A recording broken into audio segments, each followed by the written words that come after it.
네, 여러분 반갑습니다. 잔태입니다. 10만 킬로 후기 두 번째 영상이고요.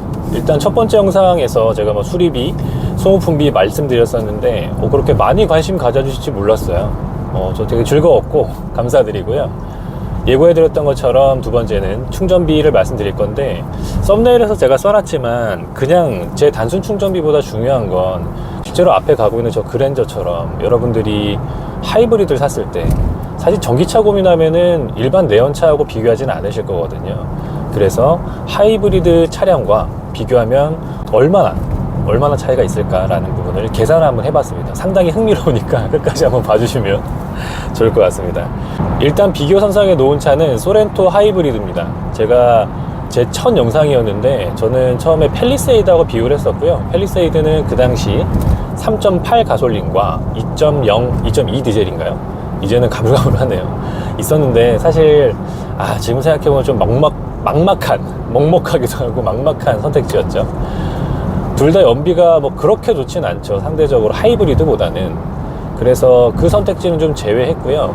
실제 그 당시에 소렌토 하이브리드가 있었어요. 그래서 지금의 생각으로 그때 돌아가서 모델 Y가 없다고 하면 하이브리드 선택했을 것이다 라는 기준을 가지고 저도 비교를 해봤고, 지금 여러분들도 전기차 처음 입문할 때 사실 그 계단으로 활용하는 게 하이브리드죠.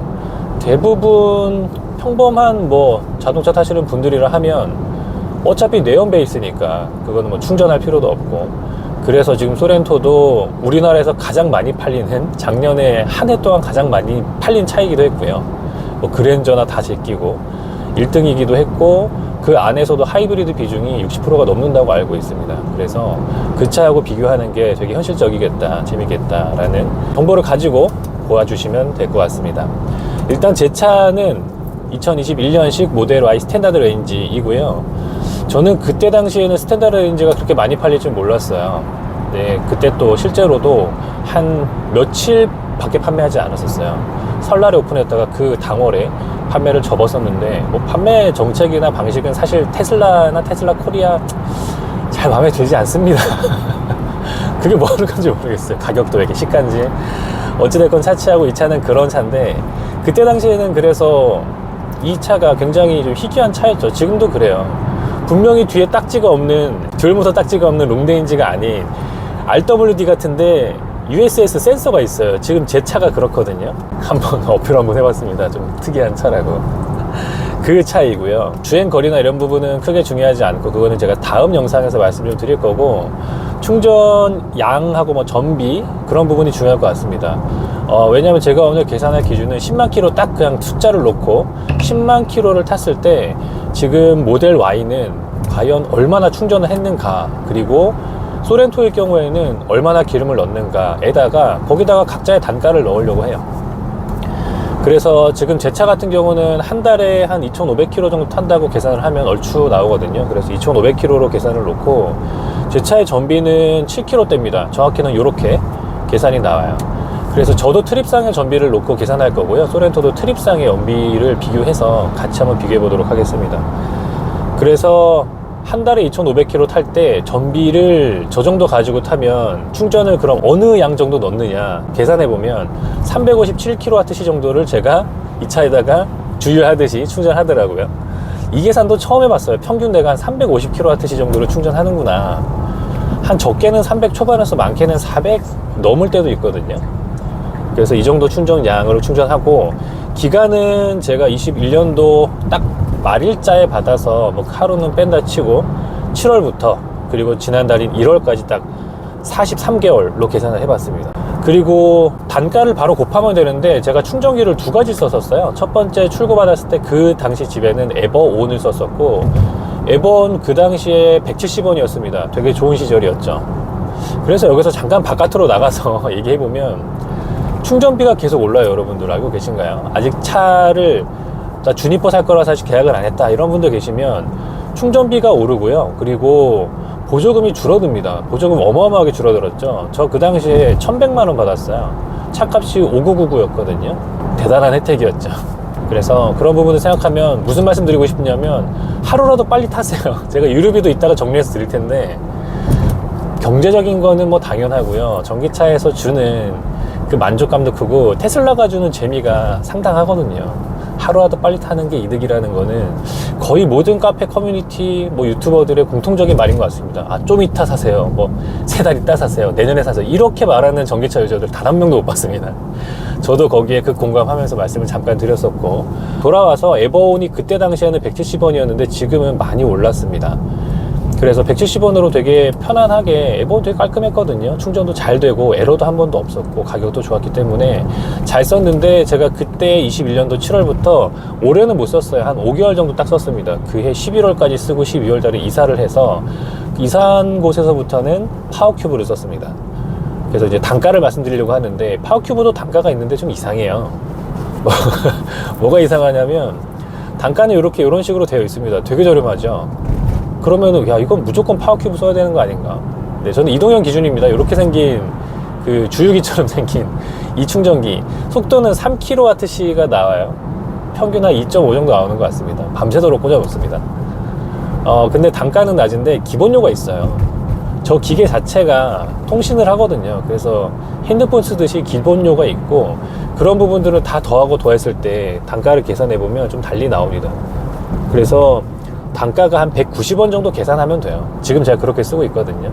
월 총액이 나왔을 때 월총 충전한 양을 이렇게 그냥 나눠보면 1kWh당 한 190원 정도, 뭐 결코 싸진 않죠. 그럼에도 불구하고 굉장히 편리하게 잘 쓰고 있다.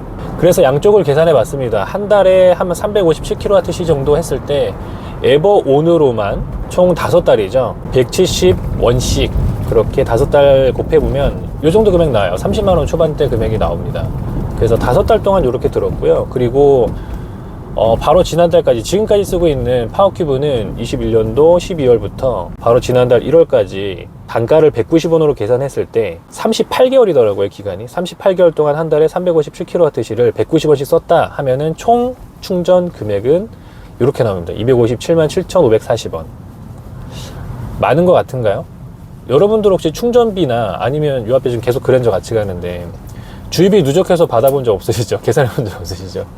이렇게 계산하면, 와, 이거 충전비 만만치 않네 할 텐데, 뭐 결코 그렇진 않습니다. 또 잠깐 밖으로 나가서 좋은 얘기 한번 해보면, 내가 쓴 비용을 써서 이렇게 누적해서 보면 생각보다 어마어마하게 쓰거든요. 제가 얼마 전에 10년 동안에 생활비 누적해보니까 몇 억을 썼더라고요. 그래서 와, 난 돈을 요만큼, 코딱지만큼 버는데 몇 억을 쓴다고 내가 깜짝 놀랐었는데, 기분 좋은 말씀 하나 드리면, 여러분들도 지금 뭐 급여 생활하는 근로자시던, 아니면 뭐 사업소득을 받는 사업자시던, 임대소득을 받는 뭐 임대사업자시던, 아니면 뭐 부모님께 돈을 물려받은 금수저시던, 어쨌든 수익이 있으실 거잖아요.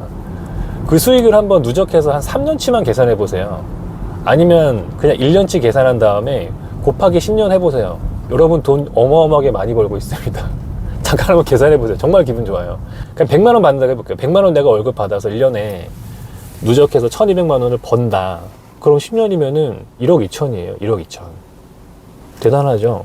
내가 인생에 억을 번 적이 있나 싶지만 여러분들 이미 억 넘게 벌었습니다. 잠깐 힘내는 말씀 드렸고 돌아와서, 그래서 저는 월 357kWh로 양쪽 두 개를 이렇게 계산했었는데, 거기에다가 더 더할 게 있어요. 제가 충전에 대해서 가이드를 드릴 때 항상 말씀드리는 게, 한 90% 정도는 집밥을 쓴다라고 말씀드렸죠. 결론은 한 10% 정도는 급속을 쓰는 겁니다. 저는 그래서 평균을 굳이 내보면 한 달에 한 번 정도 급속을 쓰지 않았나 생각이 들어요. 제가 가끔 슈퍼차저 가는데, 저는 리퍼럴 코드로 공짜로 받은 걸로 슈퍼차저를 써서 슈퍼차저를 돈 내고 써본 적은 한 한두 번 있었나? 있었던 것 같고요. 거의 급속은 여행 갈 때마다 무조건 쓰죠. 무조건. 제 고향 갈 때도 쓰고요. 그래서 급속은 여기다 어떻게 계산했냐면, 월에 한 번씩은 썼다. 사실 뭐 안 쓴 적도 있긴 하지만 월에 한 번씩은 썼고, 한 번 할 때마다 짧게 쓰긴 하거든요. 그걸 그냥 9,000원으로 계산했습니다. 그렇게 하고 한 번 했을 때 9,000원씩, 한 달에 9,000원씩 43개월 계산하면 금액이 이렇게 나와요. 한 40만 원 돈 나오죠. 그래서 이거를 싹 다 더하면 금액이 이 정도 나옵니다. 저는 여태까지 10만 킬로를 탈 때 한 300만 원 초반대 정도로 10만 킬로를 탔다. 네, 요게 지금 제 누적인 거고, 월로 나눠보면 한 8만 원대 나오나요? 그 정도 계산이 될 것 같습니다. 실제로 제가 월마다 충전비를 보면 뭐 적게 나올 때는 한 6만 원대 정도 나오고요. 지금 현재 파워큐브 기준으로 많이 나올 때는 한 9만 원대 나오나? 근데 이렇게 전체 썸을 해서 이렇게 나눠보니까 평균 한 월 8만 원 정도 들어갔다 라는 계산이 나올 것 같습니다. 자, 저는 끝났어요. 이제 비교할 차로 들어가야죠. 소렌토 하이브리드를 제가 한번 쭉 찾아봤습니다. 카페 글들을 좀 봤어요. 소렌토 카페 글들을 좀 찾아봤는데 거기에서 가장 잘 나온 트림 연비가 어느 정도 나오느냐, 공인 연비는 한 15km 정도로 나와요. 네이버에 찍으면 이 정도 나오는데 트림 연비가 잘 나오면 20km 나온다고 하더라고요. 그걸로 계산했습니다. 그래서 카페 트림 연비 최대치를 그렇게 두고, 그리고 휘발유 가격도 제가 또 한번 찾아봤어요. 이렇게 나와 있는데 휘발유가가 사실은 막 2,000원 넘을 때도 있을 거면 난리 났었죠. 근데 그냥 1,600원으로 싸게 계산했습니다. 이걸 또 여기다 올려치기 하면 안 되니까.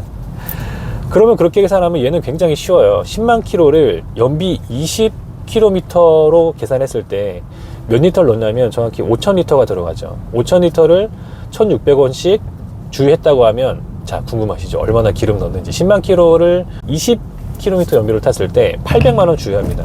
800만 원. 월에 한 18만 원 정도 주유하는 거거든요. 이거를 4주 동안 저도 거의 그 내연차 탈 때 일주일에 한 번씩 주유했는데 18만 원을 그냥 주 단위로 나누면 일주일에 한 4만 5천 원씩 주유한 거죠. 뭐 적정한 것 같죠? 네, 요걸 놓고서 비교를 해봐야 될 텐데, 근데 하나 더 있어요. 아까 제가 얘 충전비 얘기할 때는 급속 충전비를 플러스 했던 것처럼 소렌토에는 추가적으로 들어가는 비용이 있죠. 10만 킬로 탈 때. 기억나시나요, 여러분들? 아마 지금 내연차 타는 분도 계실 텐데 엔진 오일이 들어가죠. 엔진 오일. 전기차는 엔진이 없기 때문에 엔진 오일이 들어가지 않지만, 엔진 오일도 제가 그래서 또 찾아봤습니다. 소렌토 하이브리드 엔진 오일 갈 때 얼마나 들어가나 14만 4천 원 들어간다고 하더라고요. 근데 여기서 또 기준이 필요하죠. 어떤 분들은 5천마다 가는 분도 있고 어떤 분은 만마다 가는 분도 있고 한데, 저는 그냥 평균치로 10,000km마다 간다고 생각해서 제가 10,000km마다 갈았었거든요. 10,000km마다 간다고 쳤을 때 뭐 10만 킬로면 10번 갈았을 거 아니에요. 그래서 정확히 요 금액입니다. 144만 원. 그래서 총액이 소렌토 하이브리드를 10만 킬로 탔을 때 다른 소모품들, 뭐 브레이크 오일, 뭐 미션 오일 이런 거 다 제외하고요. 다 제외하고 순수하게, 네, 딱 정확하게 엔진 오일과 주유비, 그리고 이 차는 충전비, 엔진 오일 없으니까 그것만 빼고, 그게 기본적으로 들어가는 기름 관련된 부분을 더해보면 944만 원과, 그리고 아까 제 총 충전비가 한 320 얼마였는데 여기 좀 올려칠게요. 제 걸 올려쳐서 344만 원이라고 그냥 계산을 할게요. 그렇게 따지면 얼마가 차이 나느냐? 정확히 600만 원 차이 납니다. 어떠신가요? 저는 상당히 기분이 좋았거든요. 제가 팰리세이드, 첫 영상 팰리세이드하고 초반에 두 대를 5년 탔을 때 10년 탔을 때 얼마나 차이가 날 것이다 라는 계산을 해서 했을 때도 예측은 거기에 몇백만 원 차이가 나는구나 했지만, 실제 10만 킬로 타고 났을 때, 아, 내가 저 내연차들 뽑았을 때보다 와, 600만 원 세이브했어라는 생각하니까 기분이 너무 좋은 거예요. 그래서 퍼센테이지로도 한번 비교해보면 휘발유 그 하이브리드죠. 하이브리드에서 휘발유를 10만 킬로 탈 동안 넣은 거 대비해서 36% 수준이에요. 64% 세이브한 거거든요. 36%면 거의 3분의 1 가까운 거잖아요. 그래서 제가 이런 것들을 왜 가지고 이제 다니냐 하면은, 주변에서 전기차 탄다는 걸 되게 신기하게 바라봐요. 그러니까 뭐 일할 때 갑자기 앉아서, 근데 뭐 이런 거 물어보는 건 아니고, 가끔 밥 먹으러 갈 때 제 차를 타고 가면, 아, 이게 전기차구나, 이게 테슬라구나 하면서 항상 첫 번째 질문들이 그거예요. 여기 진짜 아무것도 버튼 없어요? 이게 다예요? 라는 질문하고, 두 번째가 그래서 기름값이 진짜 적게 들어가나요? 라는 질문하면 제가 이렇게 답하거든요. 한 3분의 1 정도 들어가는 것 같은데요. 3분의 2가 세이브가 됩니다 하면 깜짝 놀래요. 깜짝 놀랍니다. 근데 여러분들도 이런 부분들을 알고 계시면 될 것 같다. 그리고 하나 더 계산해 볼 게 있습니다. 재밌게. 뭐냐면, 제가 이 차를 폐차할 때까지 탈 거예요. 지금 10만 킬로가 넘었고요. 예전 영상에서, 지금 우리 딸이 이제 올해는 10살이 됐는데 3학년 올라가는데, 우리 딸이 20살 때 면허 딸 때까지 이 차 타고 싶다 말씀드렸었는데, 3년 반에 지금 10만 탔으면 10년 후면은 얼마가 되는 거고, 40만이 되는 건가요? 정말 고장 안 나면 타고 싶습니다. 무슨 말씀 드리고 싶냐면, 20만까지는 현실적으로 탈 거거든요. 얼마 안 남았어요. 20만 타게 되면 정확히 그러면 얼마나 차이가 나느냐. 지금 잔태 기준으로, 제 차 요 컨디션의 요 주행거리 기준으로 소렌토 하이브리드하고 비교해보면 1200만 원 차이가 납니다. 1200만 원. 차값 차이가 물론 있을 거예요. 저는 그때 당시 좀 심플하게 계산하면 차값이 6천만 원인데 보조금을 1,100만 원 받아서 4,900만 원 정도의 차값만 계산했을 때입니다. 뭐 취등록세 다 제외했어요. 그렇게 계산을 했고, 그러니까 실제로 구입을 했고, 소렌토 하이브리드는 제가 아마 샀으면 4천만 원 한 초중반대 옵션을 넣지 않았을까. 그러니까 차값이 뭐 한 4,200 정도 되는 차값으로 계산한다고 치면 한 700 차이가 나죠, 차값. 그러니까 700 정도는 10만만 타면은 바로 차값은 상쇄가 돼요. 유류비가 더 적게 들어가니까. 그 다음부터는 온전히 돈을 버는 겁니다. 근데 제가 뒤에 이제 후기 영상에 더 말씀을 드리겠지만, 앞에서도 많이 말씀드렸지만, 내연차하고 전기차가 주는 그 가치의 차이가 상당히 또 있습니다. 지금 비용적으로도 한 10만 타면은 초반에 차값이 상쇄되는구나 싶기도 하지만, 가치 차이가 뭐냐면, 지금도 여러분들 제가 멈춰있을 때 굉장히 조용했죠. 앞에 가는 저 칸이나 저기 가장 많이 팔리는 준중형 스포티지도 조용은 하겠지만, 이렇게 달릴 때 엔진 소음이 안 날 수가 없어요. 하이브리드가 전기 그 모터만으로 구동을 못 하잖아요. 그런 거죠. 그리고 출력이 상당히 좋습니다. 그 제 차에 대해서 제가 한 번씩 중간에 생각하고 찍진 못했는데, 제 차가 힘이 상당히 좋거든요. 여러분들이 앞으로 타게 될, 그리고 앞으로 주니퍼에서 나오게 될 RWD 모델은 힘이 더 좋아졌더라고요. 340마력대까지 올라갔어요. 지금 제 차는 320마력대거든요. RWD 지금 판매가 됐던, 지금도 인벤토리에 팔고 있는 직전 모델도 290마력대로 알고 있어요. 힘이 어마어마한 겁니다. 그래서 출력도 상당히 좋은 거다. 전기차가 주는 매력. 그리고 이제 테슬라가 주는 매력은 또 다른 거죠. 지금 마침 여기 전기차가 없네요. 앞에 있는 기아의 스포티지든 소렌토든 이런 차량들 대비해서, 그리고 타사 전기 차량들 대비해서 모델 Y가 주는 그런 만족감. 테슬라입니다. 포포네요, 포포. 그 만족감들을 다 더하다 보면 충분하게 투자 가치가 있고, 그리고 투자 수준이 아니라 차는 사실은 집 다음으로 가장 많이 쓰게 되는 물건이고요. 그리고 가장 가족들과 많은 시간을 보내게 되는 공간이기 때문에 뭐 편안함, 즐거움, 그리고 비용 이런 부분들이 상당히 중요한데, 저는 모든 면에서 만족합니다. 그래서 매진말로 좀 말씀을 드리면, 모델 Y RWD 지금 인벤토리 아마 거의 끝난 것 같긴 한데, 있는 모델을 구입을 하시던, 아니면 주니퍼 RWD를 구입하시던 엄청나게 만족하실 거예요. 제가 지금 말씀드린 이런 비용들을, 그리고 주유비들, 충전비들, 그런 것들은 뭐 기본적으로 깔아 놓더라도, 네, 그 정도 오늘은 두 번째 10만 후기를 말씀드리면서 다음 후기로 찾아오도록 하겠습니다.